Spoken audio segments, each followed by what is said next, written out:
Hey there, it's Lisa with FreeFaxReview.com, and today I'm reviewing SmartFax. SmartFax is owned by Data On Call, which is the same company that also owns RapidFax, TrustFax, and Send2Fax. Now, I can understand wanting to offer, say, a comprehensive version of your fax service under one name, and then maybe a more streamlined or just simpler version under another name. After all, RingCentral does that with ExtremeFax, and then Aircom USA does it with FaxPipe. But I'm really mystified as to why Data On Call would want at least 4 fax services, there may be more, that offer such very similar features and plans as all the properties I just listed. I guess it nets them more customers somehow, but you'd think that they'd want to concentrate their efforts on just 1 or 2 services, wouldn't you? Anyway, at least SmartFax keeps the pricing end of things nice and simple. You can get either a local or a toll-free fax number for $6.95 a month, which comes with an allotment of 250 free pages every month. That's actually a pretty good deal. If you go over that allotment, every extra page that month will cost you 8 cents. That's not great, but it's decent. Just for the sake of comparison, you'd pay 3 cents per overage page with MetroFax, but Send2Fax, which, remember, is owned by Data On Call as well, charges 12 cents per overage page. So SmartFax is somewhere in the high part of the middle. You can send international faxes with SmartFax, and as is usually the case, the exact rates that you pay are going to depend on the fax's final destination. Usually international faxing rates end up somewhere around what you would pay for an international phone call of the same duration, which is usually estimated at 1 minute per faxed page, although that can definitely vary. Now, as long as we're talking costs, let's take a look at the SmartFax web interface. And if you're asking yourself, what does the web interface have to do with pricing? Well, I'll tell you. The web interface defaults to storing your faxes forever. And then SmartFax charges you a nickel per month for every fax that has been stored in the interface for longer than 30 days. The storage fee looks to be pretty standard across all of the Data On Call properties, although in at least one case it's a penny per month per fax instead of a nickel. Fortunately, they disclose the fee up front on the SmartFax website, and there's also an easy way around it. You just go to the settings dialog up here, and then you go down here and you set the interface to automatically delete your faxes after 30 or fewer days. And that's that. You don't have to worry about that extra charge. Now, as long as we're here, let's go ahead and send a test fax just so you can see how the service works. It's really pretty darn straightforward. You just enter the target fax number here. Bear with me a second while I do that. And then you decide if you want a cover page or not. If you do want the cover page, you fill in the subject and the message. In this case, I think I can do without it.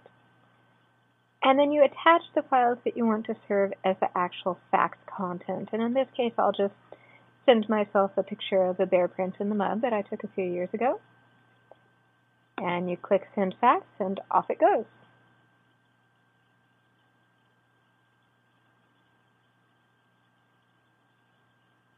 Okay, now let's go ahead and do a test fax for the email to fax function too. And the web interface that you just saw and the email to fax function are really just the only 2 ways that you have of sending transmission with SmartFax. When faxes come in, they're automatically emailed to you as an attachment, and they're also, as I mentioned earlier, stored in the interface forever or for however long you've set the interface to keep them. And in this case, to send a fax, you just address it to the target fax number at smartfax.com, and then you attach the file that you want to act as the body of your fax, which I've already done. I'm just sending my same bear print image to another fax service. And we'll hit send. All right.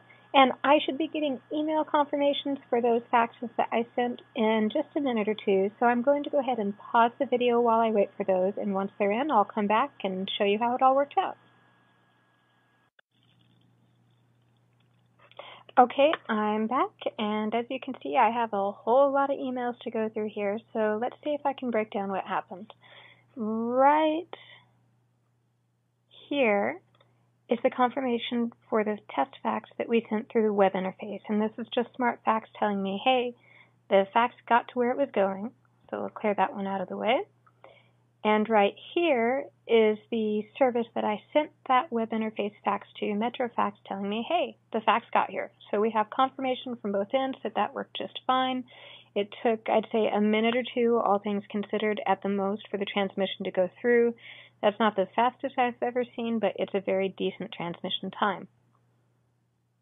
Now, as far as the email to fax test that I did, I have to backpedal for a second and remind you that SmartFax is owned by the same people who own RapidFax.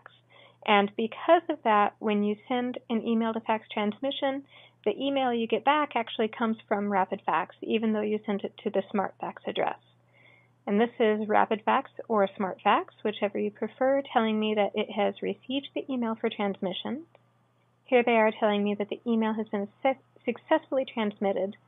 But unfortunately, I used a service there, FaxBetter, that I've seen be very slow on the draw as far as delivering faxes goes. And as you can see, it took nearly 10 minutes from the time that the email was received for faxing to the time that FaxBetter actually confirmed receiving it. So I'm inclined to think that's more of a problem on FaxBetter's end. And just to confirm it, I did do another test fax. So here's RapidFax again telling me on behalf of SmartFax that it received the email for transmission. And the other service I sent it to this time was Max Email. And here you can see it took them about 2 minutes for RapidFax to get back to me and say, hey, the fax got there. And this time Max Email was right on the ball and said, yep, we got the fax. So I'm inclined to say that that delay in the transmission to FaxBetter was really on the FaxBetter end of things instead of the SmartFax end of things. And now that you've seen how sending these transmissions works, that wraps up my review of SmartFax. Like I said earlier, I think they're actually a pretty good deal price-wise, although you could definitely do better in terms of money with a service like Nextiva or MetroFax. I would particularly encourage you to check out MetroFax. SmartFax and all the other data on-call companies also give you pretty decent service overall.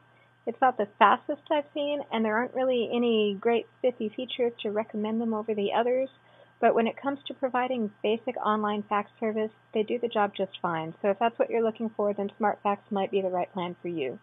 You can check out my reviews of SmartFax's competition at freefaxreview.com.